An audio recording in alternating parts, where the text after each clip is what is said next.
Hello guys, and welcome to another Blender tutorial. So today I'm just going to be covering a really basic thing, and that is the transform pivots that sit up here. Now most of you probably know about this, but if there's some people out there that are really new to Blender, you might be curious, you've always wondered what they are. So today I'm going to go for each one of them and just explain what they are roughly. And it's just kind of okay, so I've got a little example scene that I've set up here, and just before we get too into things, just in case some of you may not notice you're really new to Blender, we just got to talk about the origin point first before we get into the pivot transforms. So let's go Shift A. I'm just going to add in a little cube here. And when you add in an object in Blender, you've probably noticed that there's this little orange dot that usually sits in the center of an object. Now that's called our origin point. And if you're not seeing it, you might want to come over here to your Overlays tab and just make sure Origins is enabled here. Now the origin point is usually, by default, Blender would have median point enabled. It will then rotate or scale around that origin point over here. So if I went into edit mode and I moved this geometry away from its origin point and then went back into object mode, now you can see the rotation is still occurring around that point here. If I actually wanted to move the cube itself, I'd have to do it in object mode and then rotate it if I wanted to maintain that origin point there. So now that you kind of have a rough idea of what the origin point is, let's just quickly get rid of this cube. And I'm going to explain the first transform here. So let's go over here and click on this little tab, and we're going to go to the bounding box center. Now this one, I'm not going to use any big words to explain it, just simply if I were to select this guy over here, which has this little origin point in the center, and I went and rotated it, you're going to see it's just rotating simply around that origin point there. Now if I hold in Shift and I select the monkey as well, they're both now selected, and I hit R to rotate, it's going to kind of find the average mean point in between these two. And I'm not sure how to mathematically explain it, but you can see it's now kind of rotating around the almost like an invisible point in between here, that's between these two origin points.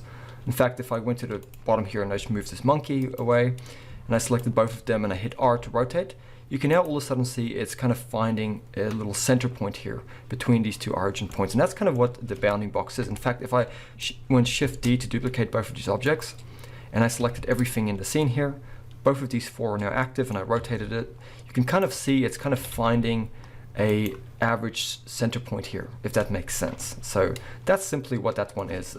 Very easy to understand. So I'm just going to get rid of these two here and just roughly put my monkey back here.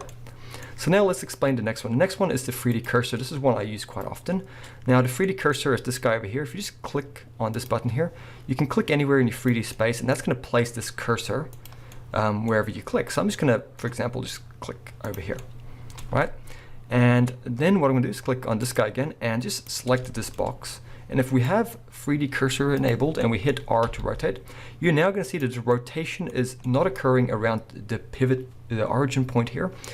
It is now occurring around this 3D cursor. It's almost treating it like it treats the origin point. And with this one, you can select multiple objects and hit R to rotate or S to scale, and it'll still respect the location of this origin point if you have origin or 3D cursor enabled. So it'll respect the position of this 3D cursor. You can click on this guy anytime you want and reposition it.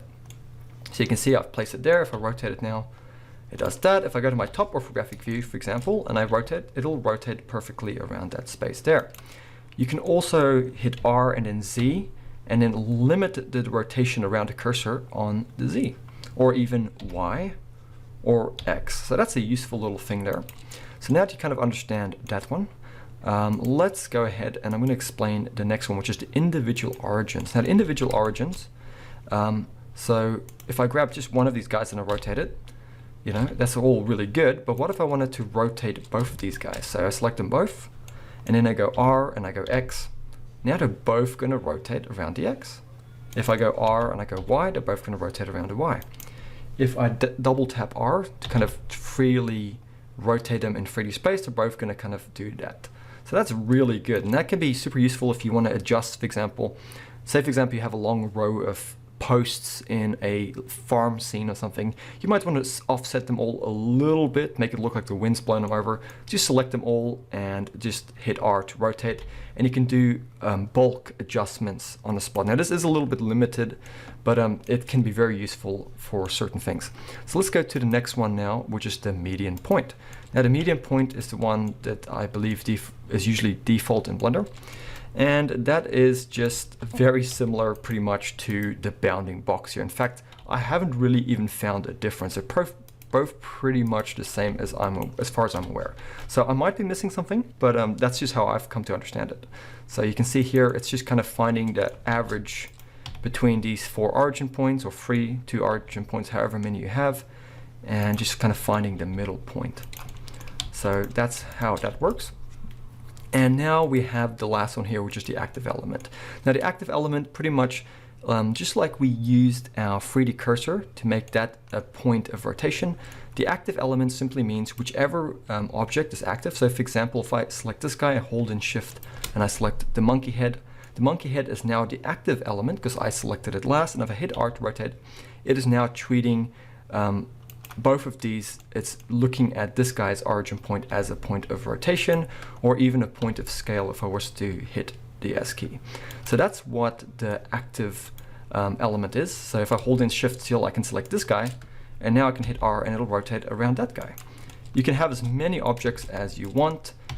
Whichever one is active will be the one it rotates around. And once again, you can go S to scale and then Z, and it'll only scale along the Z, but still keeping in mind this guy as a reference. So you can also go R, hit Z, and now it'll rotate around this guy's origin point, but only on the Z or the Y or the X, whatever you press. So that's what these pivot transforms are.